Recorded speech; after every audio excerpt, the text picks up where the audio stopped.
The marketplace on Crimson Haven Station smelled like 1,000 different worlds mixed together. Spices from the outer colonies, machine oil from the docking bays, the sharp scent of alien bodies pressed too close in the crowded corridors. G1 walked through it all with his cargo manifest in hand, checking off the last delivery of medical supplies. He was tired. The kind of tired that settled into your bones after 3 weeks of hauling freight across empty space. But the job paid well and Earth needed the credits. Humans were still newcomers to the galactic community, still proving themselves worthy of notice. Most species barely looked at him as he passed. To them, he was just another human, weak, fragile, nothing special. G1 was used to it by now. He turned a corner near the tech vendors section when he saw her. A young Velathi female stood at a data terminal, her crystalline skin catching the station lights. She looked nervous. Her fingers moved quickly across the holographic display, but her eyes kept darting around the marketplace like she expected trouble. Velathi were rare this far from their homeworld. They were scholars and mathematicians, preferring quiet libraries to rough frontier stations. This one seemed out of place among the mercenaries and traders. G1 was about to continue walking when he noticed them. 3 massive figures pushing through the crowd, Krenth warriors. Their reptilian scales were dark green and covered in scars. Each one carried weapons that were illegal on most civilized stations. But Crimson Haven sat at the edge of known space where laws meant very little. The lead Krenth was the largest. His eyes locked onto the Velathi girl. G1 felt something cold drop into his stomach. He knew that look. He had seen it before during his time in the outer colonies. It was the look of a predator who had found its prey. The Velathi girl finally noticed them. Her crystalline skin went pale. She backed away from the terminal, her hands shaking. The crowd around her seemed to melt away. Nobody wanted to get between a Krenth hunting party and their target. The big Krenth smiled. It was not a pleasant smile. He drew a curved blade from his belt. The weapon was nearly 3 feet long and looked sharp enough to cut through station hull plating. "Aaron of Velath," the Krenth said. His voice was like grinding metal. "You carry something that belongs to my employer. Give it to me and your death will be quick." The girl, Aaron, pressed her back against a support pillar. "I don't know what you're talking about. I'm just a data analyst. I don't have anything valuable." "Your mentor thought he could hide it from us," the Krenth continued, moving closer. "He died badly. You will die the same way unless you cooperate." G1 should have kept walking. That was the smart move, the safe move. This was not his fight. He was just a cargo hauler trying to make enough credits to send back home. Getting involved with Krenth mercenaries was a good way to end up dead, but his feet would not move. He stood there watching as the big Krenth raised his blade, watching as Aaron closed her eyes, knowing she was about to die, watching as the crowd did nothing because nobody wanted to risk themselves for a stranger. Something inside G1 broke. Or maybe it was something that had always been there, that stubborn human thing that made his ancestors chase prey across endless plains until it collapsed from exhaustion. That made them stand and fight even when running would have been smarter. He was moving before he realized he had made a decision. His boots pounded against the station deck. The Krenth warrior was bringing his blade down in a killing arc. Aaron had not opened her eyes. She did not see G1 coming. Nobody expected it. Why would they? A human throwing himself at a Krenth warrior was suicide. Everyone knew humans were weak, fragile, easy to break. G1 hit the space between Aaron and the blade just as it fell. The impact drove him to his knees. His shoulder armor, designed to protect against flying debris and asteroid fields, cracked under the force. Pain exploded through his upper body like lightning, but he was not dead. The blade had hit armor instead of flesh. The angle was wrong for a killing blow. G1 used the momentum to roll forward, putting himself between the Krenth and Aaron. The marketplace erupted into chaos. People scattered in all directions. Some were screaming. Others were just running. Nobody wanted to be near what was about to happen. The big Krenth stared at G1 with something like confusion in his eyes. "Human, you dare interfere?" G1 climbed to his feet. His left arm was not working right. Blood ran down inside his jacket. But his right hand found the cargo hook on his belt. It was not much of a weapon, just a curved piece of metal used for moving freight containers. But it was better than nothing. "Yeah," G1 said. His voice came out steadier than he felt. "I dare," the Krenth laughed. It was a harsh, ugly sound. "You will die for her." "A female you do not even know?" Better than standing around watching, Jiwan replied. The Krenth moved fast. Faster than something that size should be able to move. His blade came at Jiwan in a sideways slash meant to cut him in half. Jiwan dropped and rolled. The blade passed through the space where his chest had been a moment before. Adrenaline flooded through Jiwan's system. His heart hammered against his ribs. Time seemed to slow down in that strange way it does when you are fighting for your life. He could see every detail. The pattern of scales on the Krenth's arm. The chips and scratches on that terrible blade. The shock in the warrior's eyes because Jiwan was still alive. Still moving. Still fighting. The Krenth had expected this to be over in one blow. Expected the weak human to crumple and die. But humans do not work that way. Jiwan swung the cargo hook. It caught the Krenth's wrist with a solid thunk. Not hard enough to do real damage, but enough to make him drop the blade. The weapon clattered to the deck. The other two Krenth warriors were moving now, circling around for a clear attack. Jiwan knew he could not fight all three.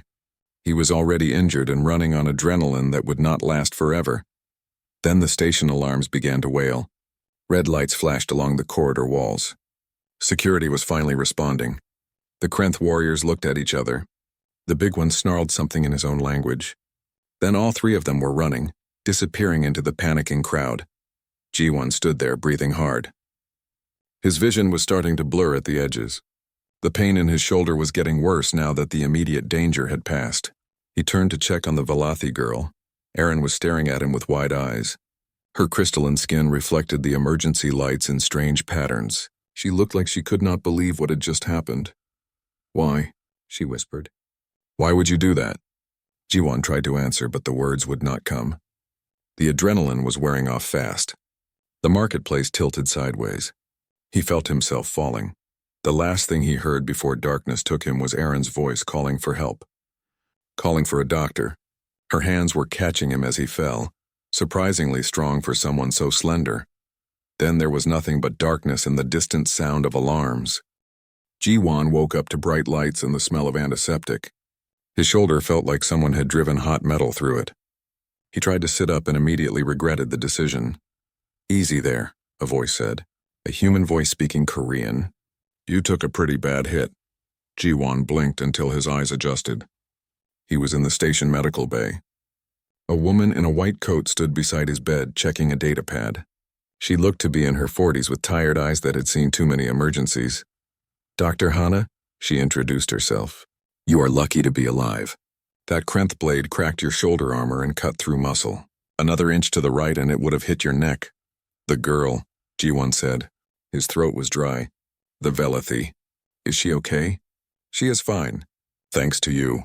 Dr. Hana pulled up a chair. She has been waiting outside for 3 hours. Wants to thank the crazy human who jumped in front of a Krenth blade for her.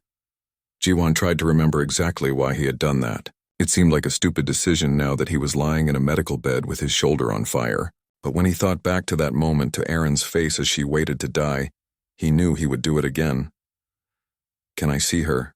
He asked. Dr. Hana nodded and went to the door. A moment later, Erin stepped into the room. She looked different in the medical bay lights, smaller somehow, more fragile. Her crystalline skin still showed patterns of reflected light, but her eyes were what caught Jiwan's attention. They were filled with confusion and something else. Gratitude, maybe, or disbelief. You are awake, she said quietly. I was worried. The doctor said humans heal quickly, but I did not know if that was true. We are tougher than we look, Jiwan said, trying to smile. The expression made his face hurt. Erin moved closer to the bed.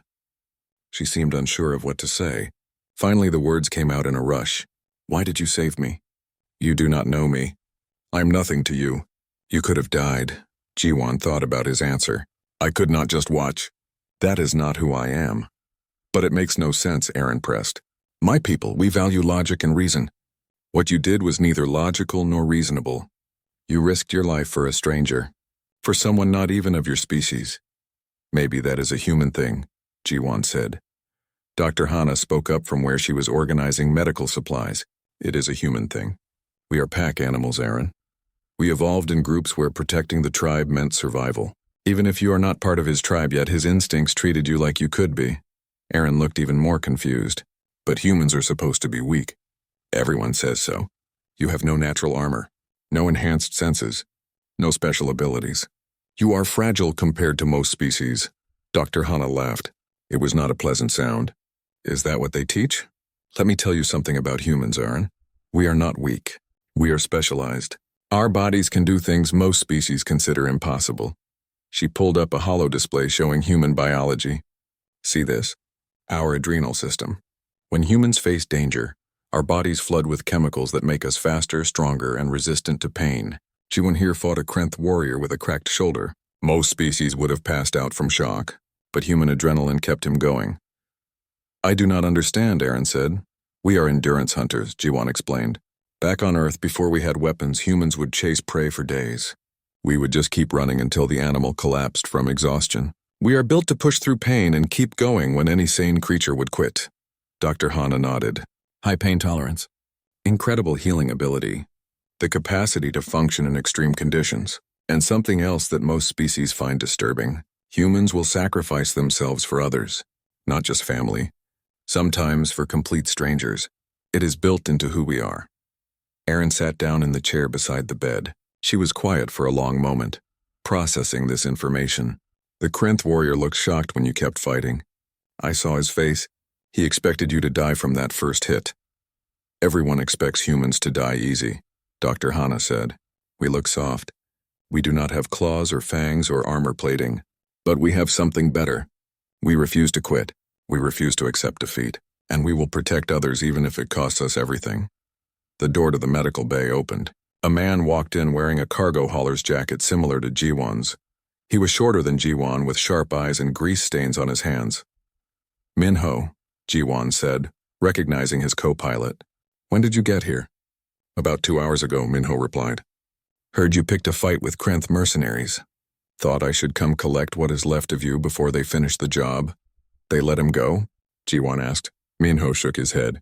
Station security arrested all 3 warriors. They are in holding cells now. But there is a problem. The big one calls himself Vorkath. He is not just any mercenary. He is the leader of the Krenth Reapers. They are famous across 5 sectors for never giving up on a hunt. Great, Jiwon muttered. It gets better. Minho continued. Vorkath has been asking questions about you. About humans.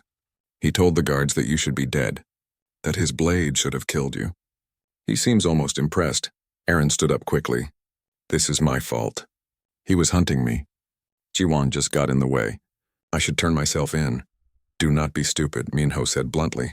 Vorkath will kill you the moment you are handed over. Station security can only hold them for another day, maybe 2. Then they will come for you again. Dr. Hana finished updating Jiwon's medical chart. You need rest. At least 3 days before that shoulder is functional again. We do not have 3 days, Jiwon said, forcing himself to sit up despite the pain. If Vorkath is serious about this hunt, he will not stop just because station security arrested him. The moment he is released, he will come after Aaron again. Aaron's crystalline skin seemed to dim. Then what do I do? Where can I go? The Krenth Reapers are known across the galaxy. They never stop hunting their targets. Jiwon looked at Minho. His co-pilot looked back at him. They had worked together long enough to communicate without words. Minho sighed and nodded. You come with us, Jiwon said to Aaron. We take you somewhere safe, somewhere Vorkath cannot find you. But why would you help me more? Aaron asked. You already nearly died for me once. You owe me nothing. That is not how it works, Jiwon said. I already jumped in front of a blade for you. That makes you part of the crew now. And we do not abandon crew. Minho pulled up a star map on his personal display. The Steadfast Hope is docked at Base 17. She is not much to look at, but she is fast and reliable. We can be gone before Vorkath makes bail. Dr. Hana walked over with a medical kit. Take this. Painkillers, antibiotics, and something special. She pulled out a small injector filled with blue liquid. Human military stim pack, experimental. It will push your body beyond normal limits for about 10 minutes. But it comes with a price. After it wears off, you will be completely exhausted. Why are you giving me this? Jiwon asked. Because I know humans, Dr. Hana said. You will find a reason to use it. Just try to make sure the reason is worth the cost. Aaron looked at all of them. At Jiwon with his injured shoulder. At Minho already planning their escape route. At Dr. Hana preparing supplies. I still do not understand why you are doing this. Jiwon managed a real smile this time. Then you will have plenty of time to figure it out during the flight, because you are coming with us whether you understand or not. Outside the medical bay, station alarms began to sound, not the security alarms from before. These were different. Docking bay alerts. Minho checked his comm device. His face went pale. Vorkath made bail. He just left security holding. And his ship is warming up engines. How long do we have? Jiwon asked, already moving to get off the bed. Maybe 20 minutes if we are lucky, Minho said.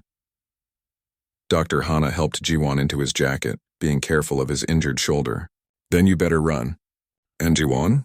Try not to do anything heroic. You already used up your luck for this month. Jiwon, Minho, and Arin headed for the door.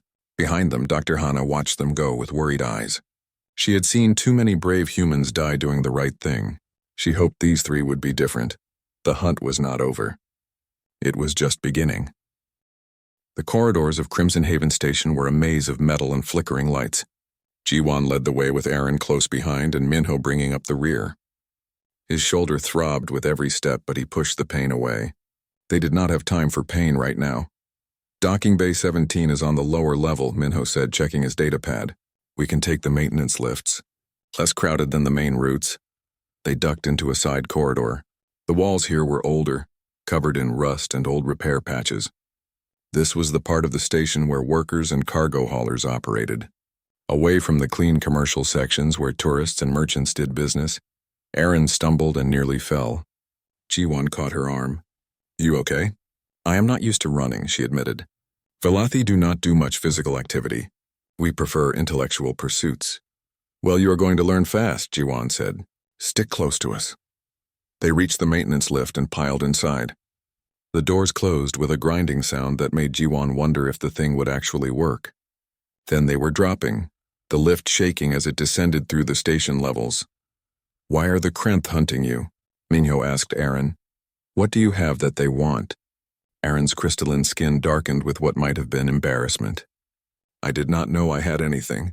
My mentor, Professor Davin, he was researching ancient technology, precursor artifacts. 3 weeks ago he sent me an encrypted file. Told me to keep it safe but not to open it. And then, Jiwon prompted, then he died. Station security said it was an accident. A reactor leak in his laboratory. But I knew Professor Davin, he was careful. Too careful for accidents. Arin's voice shook. The Krenth came looking for me 2 days after his death. They said I had something that belonged to their employer. Coordinates to some kind of weapons cache. The lift shuddered to a stop. The doors opened onto the lower docking level. The air here smelled like fuel and hot metal. Massive cargo ships sat in their berths, being loaded and unloaded by automated systems and tired workers. Bay 17 is this way, Minho said, pointing down a long corridor lined with docking ports. They were halfway there when Jiwon heard it.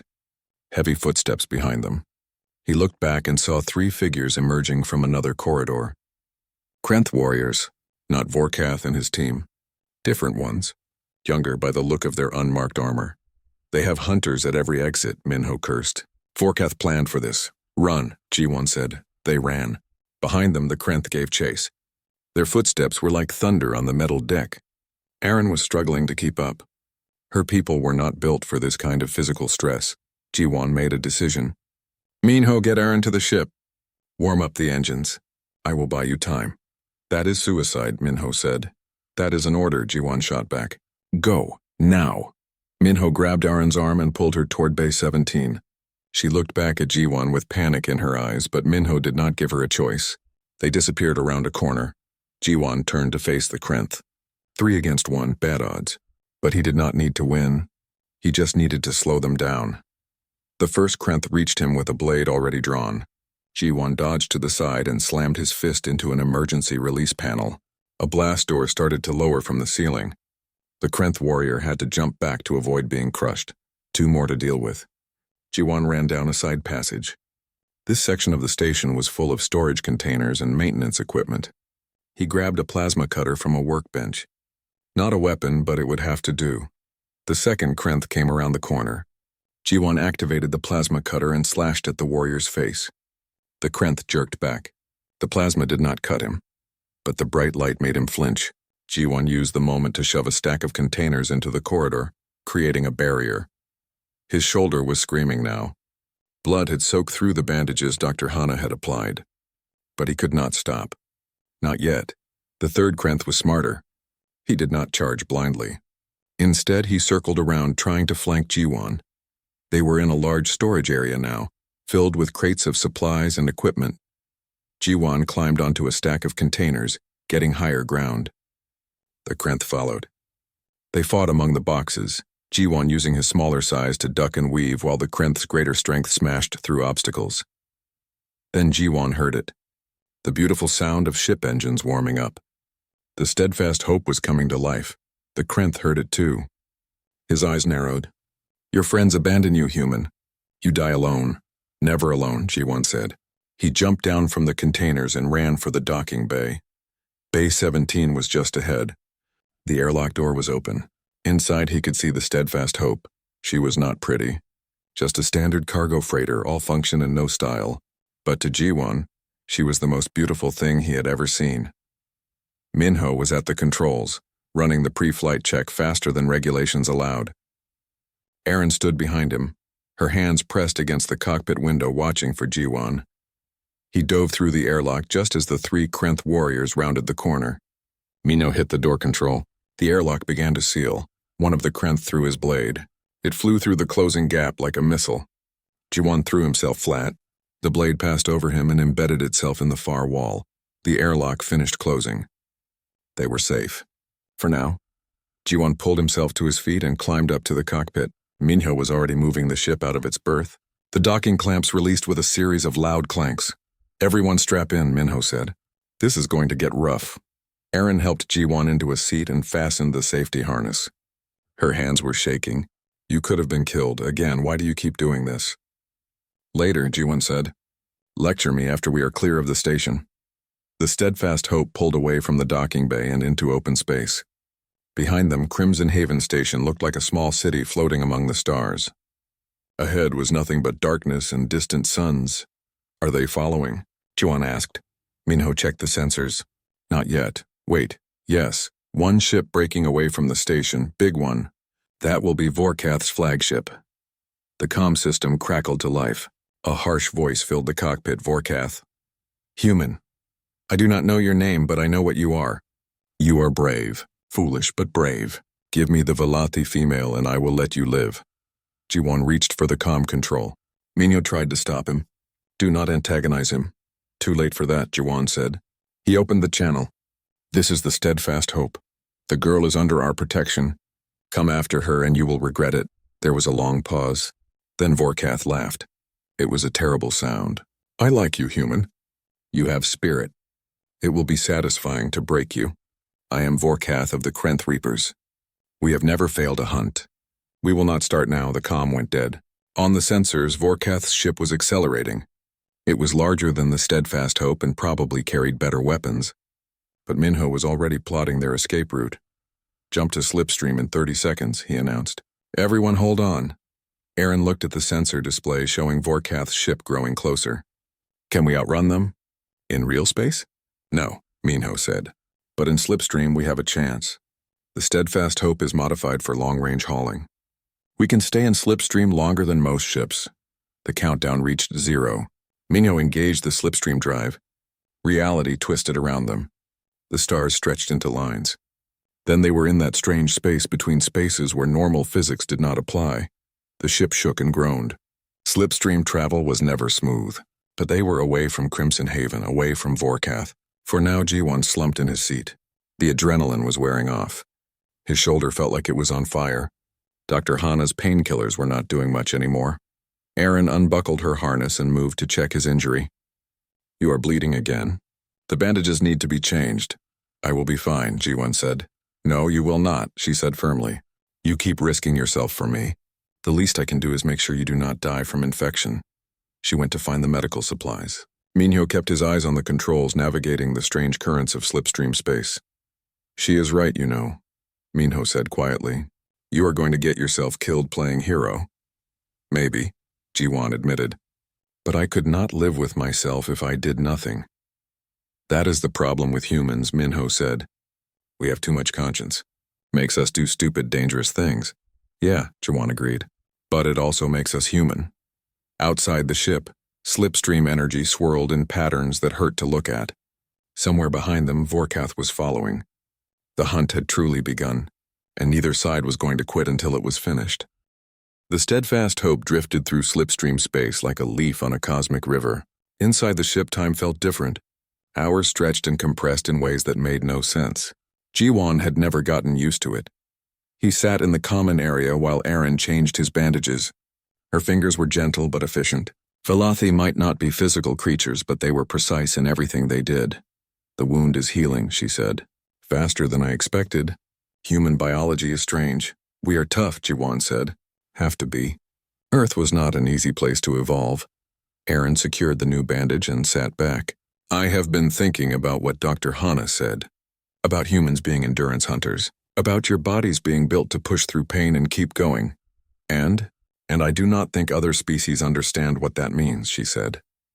"They see humans as weak because you lack natural weapons or armor. But weakness and strength are not just about physical power." Jiwon smiled. "You are learning," Minho called from the cockpit. "Aaron, can you come up here?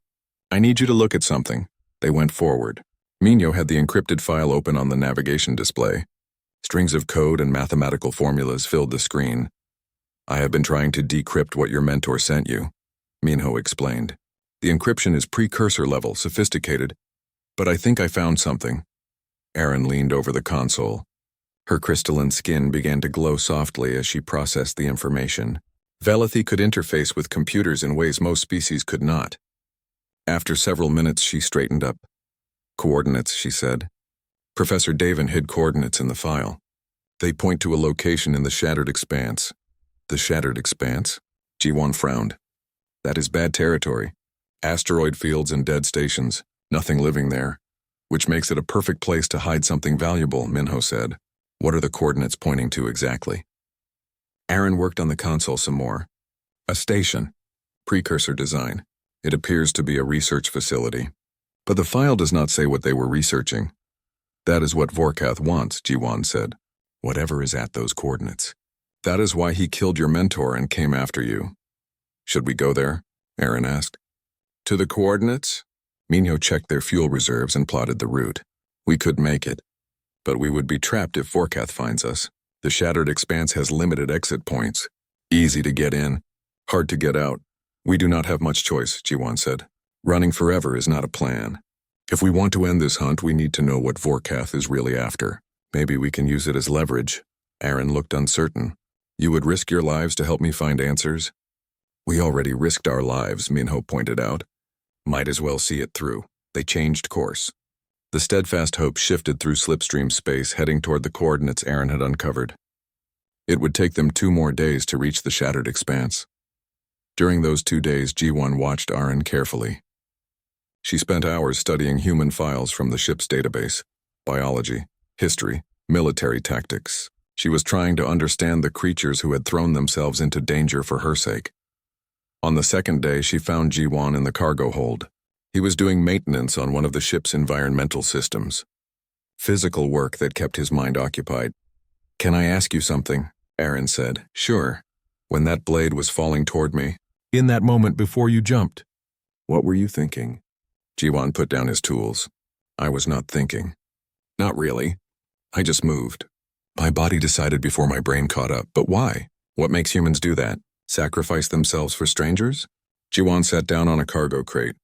"You want the scientific answer or the real answer?" "Both. Scientific answer is that humans evolved in groups, tribes. We survived by working together and protecting each other. Those instincts are still in us. We see someone in danger, and our brain categorizes them as part of our group, even if we just met them." "And the real answer?" "The real answer is simpler," Jiwon said. "I looked at you and saw someone who was scared and alone, someone who was about to die, and I knew that if I did nothing, I would have to live with that memory forever. So I moved, not because it was smart or logical, but because standing still would have hurt worse than any blade." Aaron was quiet for a long time. "My people would have calculated the odds. They would have determined that interfering had a 90% chance of resulting in death for both of us. They would have done nothing. And that is why Velothi have never been good at war," Jiwon said. "War is not logical. Survival is not always about the smart move. Sometimes it is about the stubborn move. The move that says, I will not quit, I will not surrender, and I will not let you win. Is that what you were doing? Fighting Vorkath even though you could not win? I was not trying to win, G1 said. I was trying to give you time to escape. That is different. Humans do not always fight to win. Sometimes we just fight to hold the line long enough for others to survive. Aaron's crystalline skin glowed brighter. You are terrifying, you know that? Humans are terrifying, Jiwan laughed. We get that a lot. That night, Minho woke Jiwan from sleep. We have a problem. Vorkath found us. Jiwan rushed to the cockpit. On the sensors, a large ship was visible in slipstream space behind them. It was gaining slowly but steadily. How did he track us? Jiwan demanded. I do not know, Minho said. Slipstream signatures should be impossible to follow. But Krenth technology is more advanced than I thought. How long until we reach the coordinates? 6 hours. Vorkath will catch us in 8. So we have a 2-hour window to search the station and find whatever Vorkath is looking for, G1 said. That is not much time. It is what we have, Minho said. Aaron joined them in the cockpit. She had been listening from her quarters. When we reach the station, I can interface with the precursor systems. My neural implants are compatible with their technology. But it will take time. How much time? I do not know. It depends on what security measures are in place. G1 looked at the sensor display, at Vorkath's ship growing closer with every passing minute. Then we better hope the station has something worth finding. Because we are betting everything on this. The hours crawled by. G1 could not sleep. His shoulder ached. The painkillers were wearing off again. He found himself touching the stim pack Dr. Hana had given him. Still in his jacket pocket, waiting for the moment when he would need it. He hoped that moment would not come. But he was starting to suspect it would. Minho called out from the cockpit. Dropping out of slipstream in 3 minutes. Everyone strap in. They buckled into their seats. The ship shuddered as Minho engaged the transition sequence. Reality twisted. The strange colors of slipstream space faded away. They emerged into normal space. Before them was the shattered expanse. Thousands of asteroids drifted in chaotic patterns. Broken stations and destroyed ships floated among the debris. This was where an ancient war had been fought, where entire civilizations had destroyed each other, and somewhere in that graveyard of dead worlds was the station they were looking for. Scanning for the coordinates, Minho said. There, 3,000 kilometers to the north. That is our target. The station came into view on the display. It was massive, easily 10 times the size of Crimson Haven. But it was dark, no lights, no power signatures. It looked dead. That is a precursor research facility, Aaron said with awe in her voice. I have only seen them in history files. They were shut down thousands of years ago. Well, we are about to wake one up, G1 said. Let us just hope it has what we need. Minho brought the steadfast hope alongside the station and found a docking port. The connection was rough. The station's systems were old and barely functional. But they managed to seal the airlock. Everyone suit up, G1 said. We do not know what the atmosphere is like inside, or if there is any atmosphere at all. They put on environmental suits and gathered weapons. G1 took a plasma rifle from the ship's small armory. Minho grabbed a cutting torch and some explosives. Aaron carried a data interface device, remember, G1 said. We have maybe 2 hours before Vorkath arrives. We get in, find what we need, and get out. No heroics. No unnecessary risks, Minho laughed. You are telling us not to take unnecessary risks? That is rich coming from you. Do as I say, not as I do, G1 replied. They opened the airlock and stepped into the ancient station. Emergency lights flickered to life as they entered. The air was thin but breathable. The station's automatic systems were still partially functional after all these years. Ahead of them stretched long corridors filled with dust and shadows. The silence was oppressive, like stepping into a tomb. This way, Aaron said, reading data from her interface device. The main computer core should be in the central hub. They moved deeper into the station. Every step took them further from their ship, further from safety, but they had no choice. This was their only chance to find answers. Behind them, somewhere in the void of space, Vorkath was coming. The hunt was reaching its end.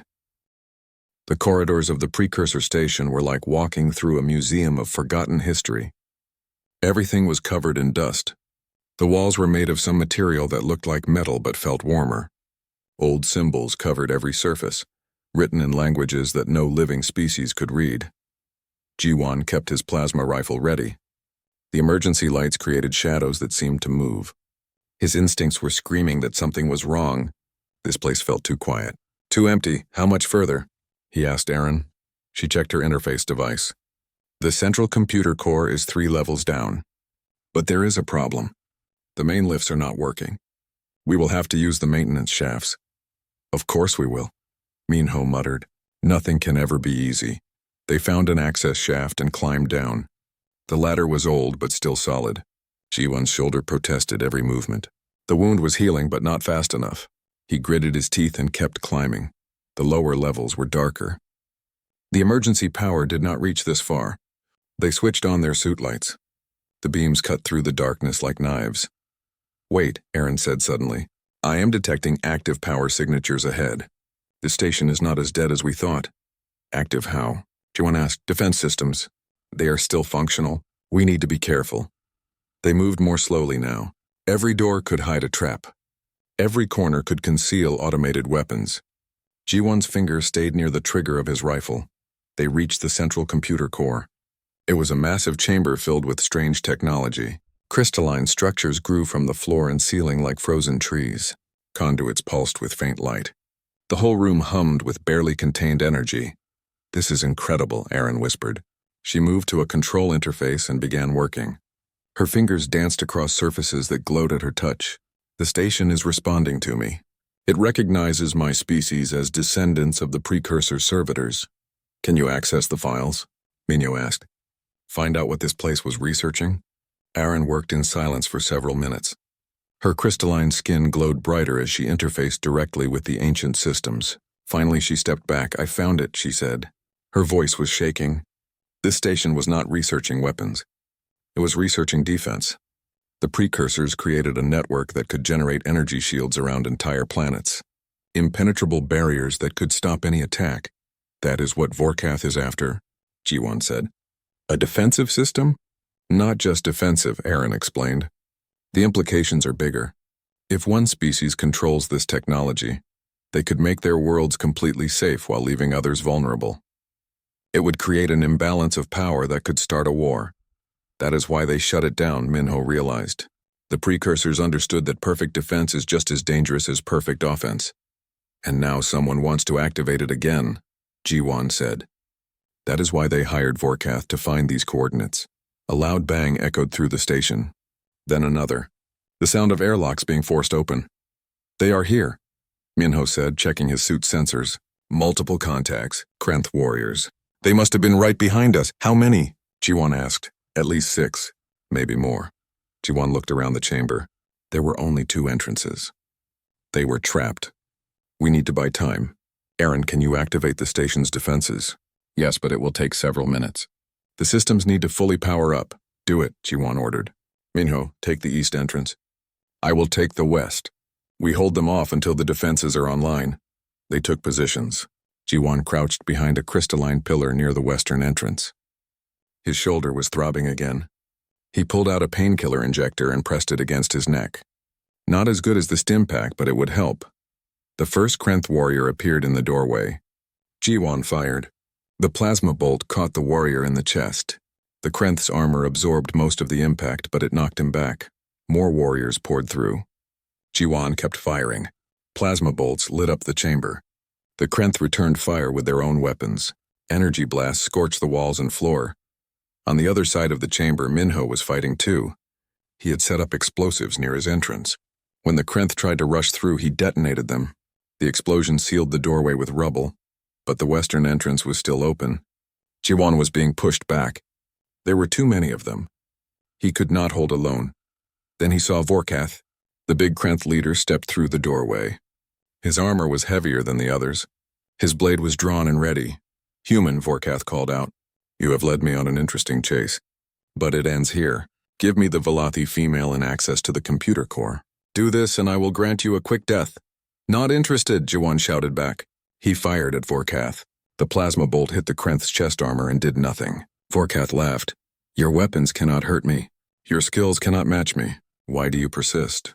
Because that is what humans do, Ji-won said. He pulled out the stim pack. The blue liquid inside seemed to glow. We do not know when to quit. He pressed the injector against his neck. The stimpack flooded into his bloodstream. For a moment, nothing happened. Then his whole body caught fire. Not actual fire, but it felt like it. Every nerve ending lit up. His heart hammered so hard he thought it might explode. His muscles flooded with energy. The pain in his shoulder vanished. Everything became sharp and clear and fast. This was what Dr. Hana had warned him about. Human military technology pushing the body beyond its natural limits. For a price. Jiwan stepped out from behind the pillar. Vorkath was moving toward him. But now Vorkath seemed slow. The stimpack had accelerated Jiwan's perceptions and reactions. He could see every movement before it happened. Vorkath swung his blade. Jiwan ducked under it. The weapon passed through the space where his head had been. Jiwan came up inside Vorkath's guard and drove his fist into the Krenth's stomach. The impact was solid enough to crack armor. Vorkath stumbled back in surprise. What are you? Enhanced, Jiwan said. His voice sounded strange in his own ears. Faster somehow. He charged forward. The fight that followed was brutal. Vorkath was stronger. His blade could cut through anything. But Jiwan was faster now. He dodged and weaved. He used the environment. He fought like his ancestors had fought on Earth's plains when they had nothing but persistence and intelligence. He grabbed equipment and threw it at Vorkath. He collapsed parts of the chamber ceiling. He used every trick he could think of. Not to win, just to survive. But the stimpack was burning through him fast. He could feel it. His body was consuming itself for energy. His heart was beating too fast. His muscles were tearing from the strain. This could not last. Then Aaron's voice cut through the chaos.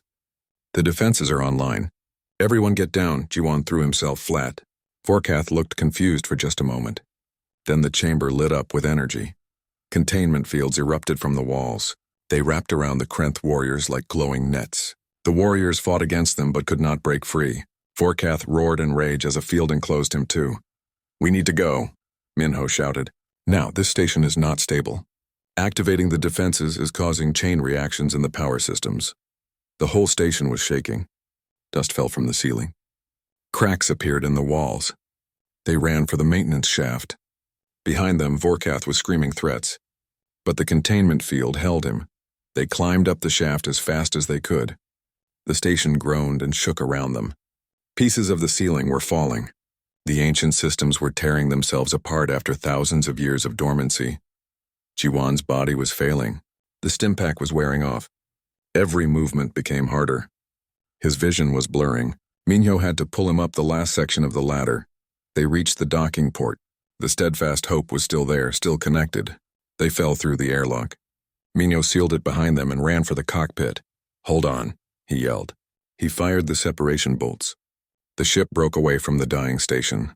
Through the cockpit window they watched as the precursor facility tore itself apart. Explosions bloomed across its surface. Sections broke away and drifted into the asteroid field. The whole structure was collapsing. The Krenth, Aaron said. They are still inside. Their problem, Minho said coldly. We warned them. They did not listen.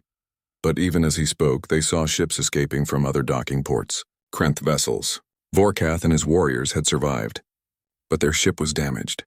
They were limping away into the asteroid field. Jiwan slumped in his seat. The stimpack had completely worn off now. He felt hollow, used up. Every part of his body hurt. His shoulder wound had reopened. Blood was soaking through his suit. Jiwan, Aaron said. She was beside him, checking his vital signs. Your heart rate is dangerous. You need medical attention. Later, he managed to say. Get us out of here first. Minho was already plotting their escape route. The steadfast hope accelerated away from the shattered expanse. Away from the ruined station. Away from Vorkath and his hunters. Did we win? Jiwan asked. We survived, Minho said. That is close enough to winning. Aaron was working on stopping Jiwan's bleeding. The station uploaded its defensive protocols to my neural implant before it exploded. I have the complete schematics for the shield network. This information could change everything. Or start a war, Jiwan said. Be careful who you share it with. I will be careful, Aaron promised. Because of you, I learned that some things are worth protecting, even at great cost. Jiwan woke up in the medical bay of the Steadfast Hope. Again. He was starting to hate this room. The white walls. The the smell of antiseptic, the constant beeping of monitors tracking his vital signs. Dr. Hana was there. She must have met them when they returned to Crimson Haven Station. She did not look happy. "That stimpack nearly killed you," she said without greeting. "Your heart stopped twice during the flight back. Minho had to use the emergency defibrillator. Do you understand how close you came to dying?" "Pretty close," Jiwon admitted. His voice was rough. "But we made it." "Barely," Dr. Hana said. She pulled up a medical scan. "Look at this. Your muscles tore themselves apart. Your heart has damage that will take months to heal. You burned through your body's energy reserves so completely that you were in the early stages of organ failure. Will I recover? Yes, because humans are stupidly resilient. Your body is already repairing itself. But Jiwon, you cannot keep doing this. Even humans have limits." Jiwon tried to sit up. Pain shot through his chest. He lay back down. "Where are Minho and Arin?" "Meeting with station security." The Krenth filed a formal complaint. "They claim you destroyed a historical site and stole valuable technology. Station security wants statements from everyone." "Great," Jiwon muttered. "Just great." Dr. Hana checked his bandages. "For what it is worth, I think you did the right thing. That defensive technology in the wrong hands could have started a war. Better it was destroyed." "It was not destroyed," Jiwon said. "Arin has the complete schematics in her neural implant. The station uploaded everything before it exploded." Dr. Hana went very still. "Does anyone else know this?" "Just us, and we are keeping it that way." She nodded slowly. "Smart. That information makes Arin the most valuable and most dangerous person in the galaxy right now." "I know. That is why we need to figure out what to do with it." The door opened. Minho walked in, followed by Arin. Both looked tired but unharmed. "How did it go with security?" Jiwon asked. "They are dropping all charges," Minho said.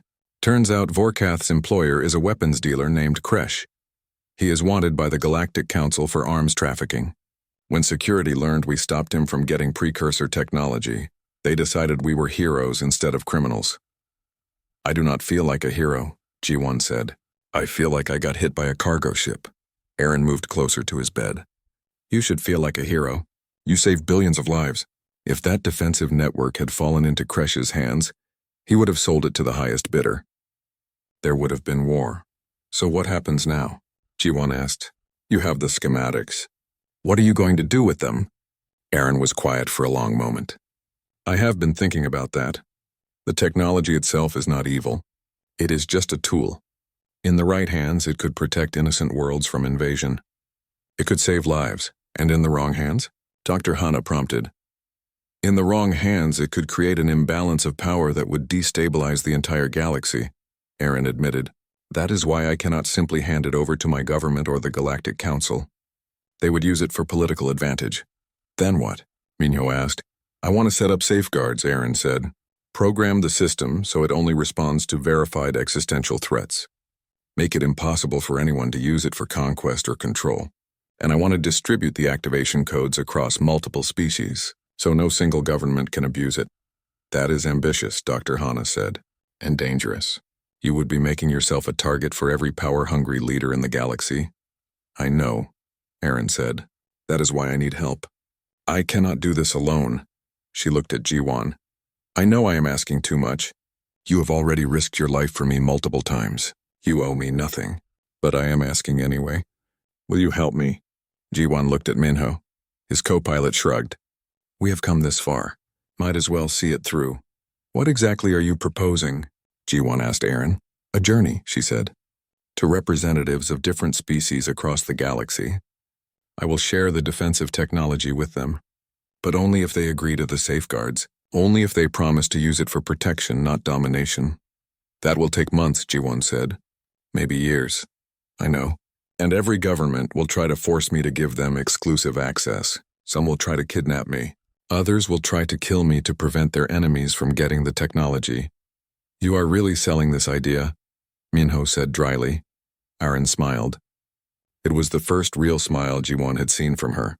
"I am being honest. This will be difficult and dangerous, but it is also necessary, and I cannot think of anyone better to help me than two humans who have already proven they will do the right thing, even when it costs them everything." Jiwon looked at Dr. Hana. "How long before I can walk?" 2 days at minimum," she said. "You need rest, real rest. Not your usual definition of rest, which involves getting shot at. 2 days then, G1 said to Aaron. We will help you, but we do this smart. No unnecessary risks, no heroic sacrifices, Minho laughed. You telling someone else not to take unnecessary risks. This is historic.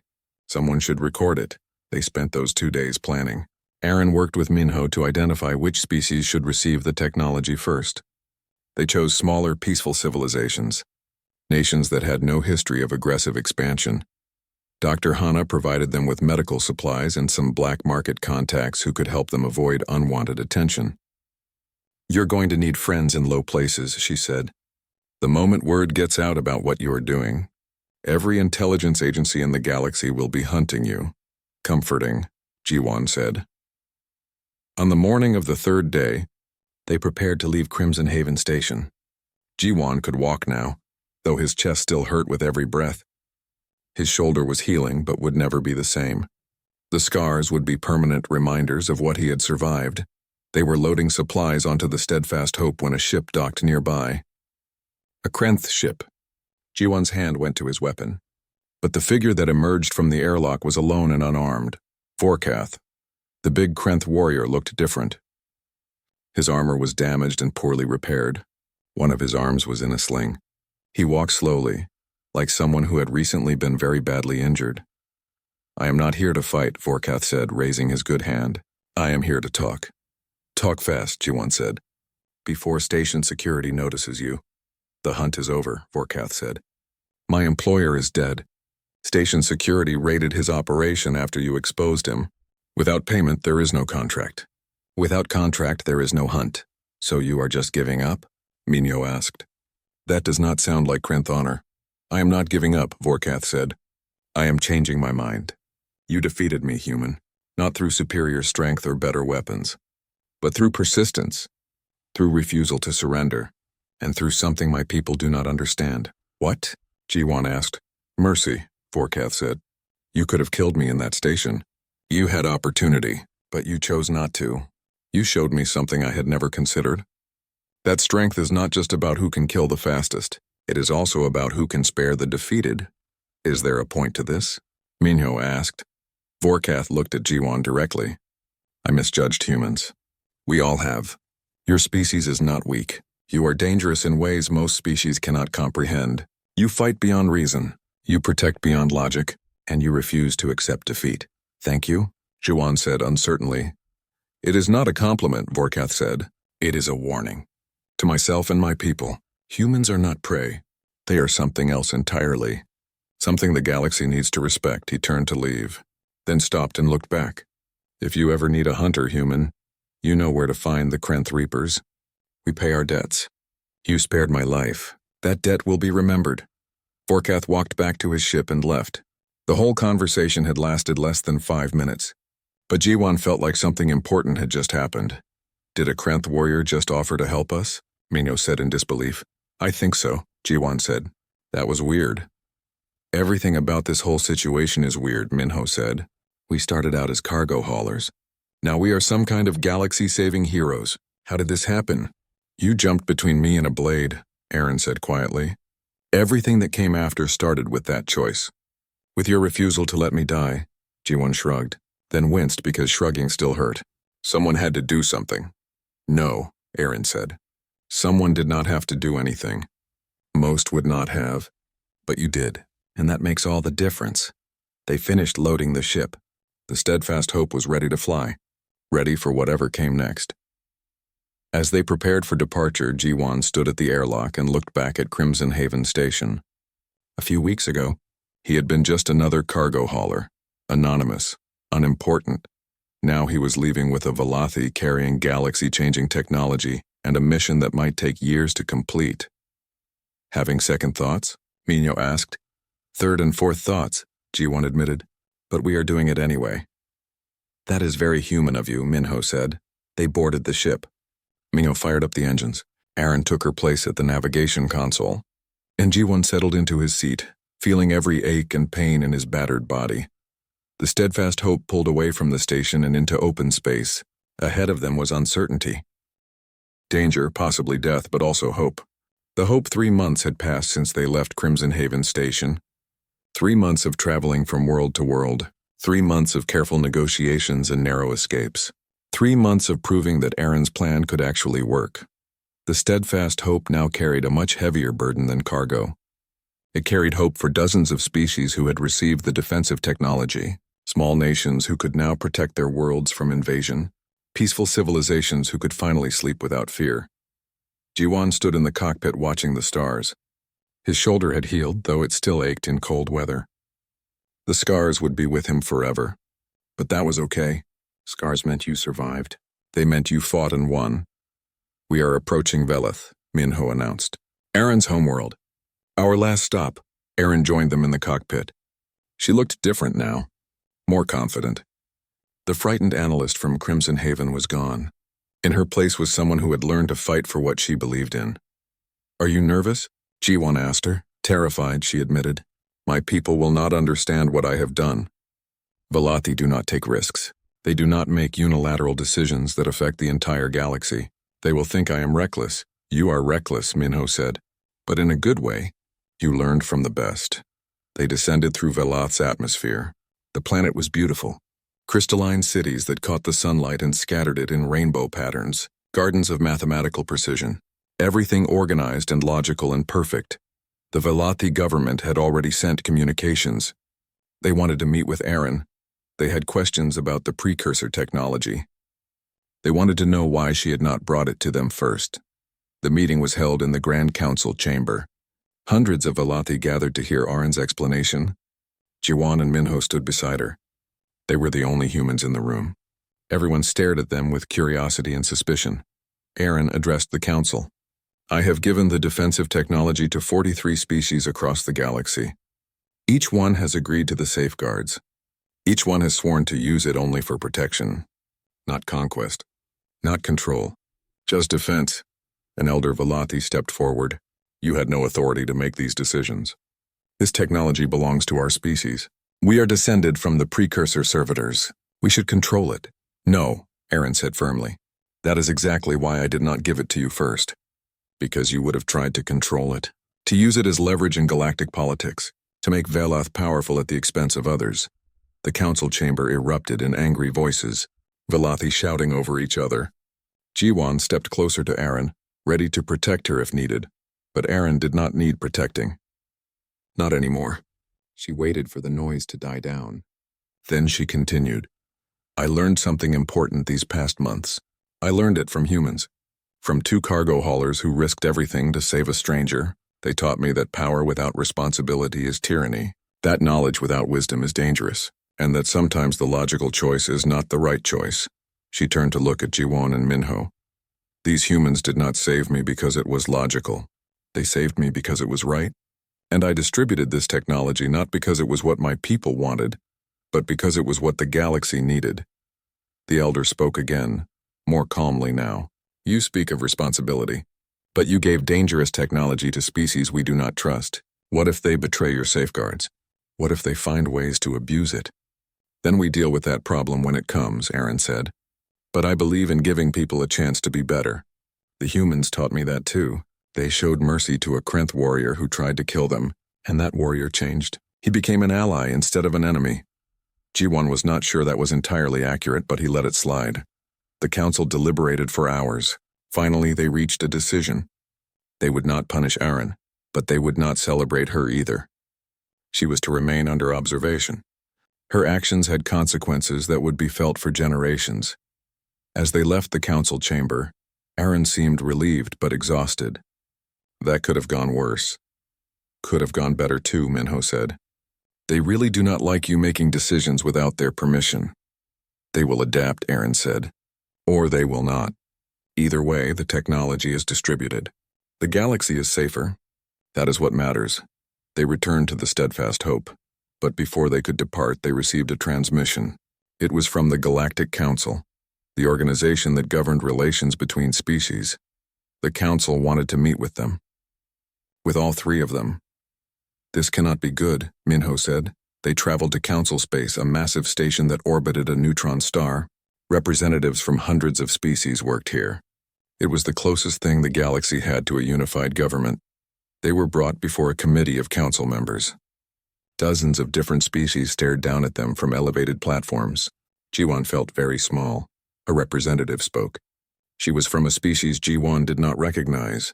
Tall and thin with 4 arms and silver skin. "We have been monitoring your activities," she said. "The distribution of precursor defensive technology. You have acted without council approval. This is concerning." "We did what needed to be done," Aaron said. "The council would have debated for years. Meanwhile, that technology would have fallen into the wrong hands." "Perhaps," the representative said. "But you have also created a situation where smaller species now have power equal to larger ones. You have disrupted the balance of power that has maintained peace for centuries." "That balance was not peace," Jiwon spoke up. "It was just the strong controlling the weak. Real peace comes from equality, from everyone having the ability to defend themselves." The representatives murmured among themselves. Finally, another speaker stepped forward. This one was from a species called the Drell. They looked like large insects with compound eyes. "The human speaks truth," the Drell said. "Our world was conquered twice in the last century because we could not defend ourselves. Now with this technology, we are finally safe.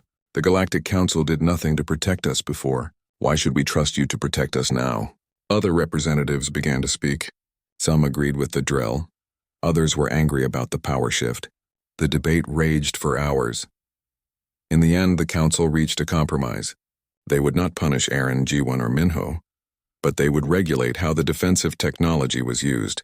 They would monitor its deployment. They would ensure the safeguards remained in place. It was not perfect, but it was better than war. As they left the council station, Jiwon felt lighter. The burden they had been carrying was finally shared. Other people would help maintain the system. Other people would ensure it was used correctly. "What now?" Aaron asked as they boarded the Steadfast Hope. Minho started the pre-flight sequence. Now we go back to being cargo haulers. Boring, safe, profitable cargo hauling. "You really think we can go back to normal?" Jiwon asked. "No," Minho admitted. "But we can pretend. For a little while at least." Aaron sat in the navigation seat. She had become part of the crew now. It felt natural having her there. "I do not want to go back. I want to stay with you, if you will have me," Jiwon smiled. "You are crew now." Crew stays together. They left council space and headed back toward the frontier, back toward the outer colonies where life was rougher but more honest, where people still needed supplies hauled and goods delivered. News of what they had done spread across the galaxy. Some species celebrated them as heroes, others called them dangerous radicals. But everyone agreed on one thing. Humans were not what anyone had expected. The perception of humanity began to change. People started to notice things they had ignored before, that humans could survive in environments that killed other species, that humans healed from injuries that would be permanent for others, that humans fought with a stubbornness that bordered on insanity. Most importantly, people noticed that humans protected others, even strangers, even at great personal cost. This was not common in the galaxy. Most species looked after their own first, but humans had this strange instinct to help anyone in trouble. It made them dangerous, but it also made them valuable. Jiwon received a message one day. It was from Vorkath. The Krenth warrior had kept his word. He was spreading stories about humans among his people. Stories about endurance and mercy. Stories about how humans refused to quit even when quitting was the smart choice. "You have changed how my people see yours," Vorkath's message said. "Before we thought humans were weak prey. Now we know better. You are endurance hunters, persistence predators. You do not stop. You do not surrender, and you do not abandon those you protect. The galaxy needs to understand this, and I will make sure they do." Jiwon shared the message with Minho and Aaron. "A Krenth warrior is now humanity's biggest supporter," Minho said. "How strange is that?" "Not strange," Aaron said. "Appropriate. Vorkath understands strength. And he finally recognized that humans have a strength most species lack, the strength to keep going when everyone else quits." Weeks turned into months. The Steadfast Hope traveled from system to system. Sometimes they hauled cargo. Sometimes they helped colonies in trouble. Sometimes they just explored, seeing what the galaxy had to offer. One day they received a distress call. A small colony was under attack by raiders.